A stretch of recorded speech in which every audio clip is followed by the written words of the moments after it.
Hello everyone, today we'll talk about how to fix or how to solve the problem of Qanda app. Here we click on settings. Sorry, we'll go in this first page of settings and you will click. Here in this page you can click on apps, default apps, app settings. On above you can search about Qanda app.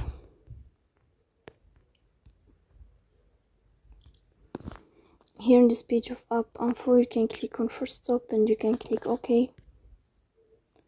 Then you will enter to the window of storage. Here you can click on clear cache, but pay attention, don't click clear data because that can delete your account. So please don't forget to support us by like and subscribe. See you next time in another video and thank you for your attention.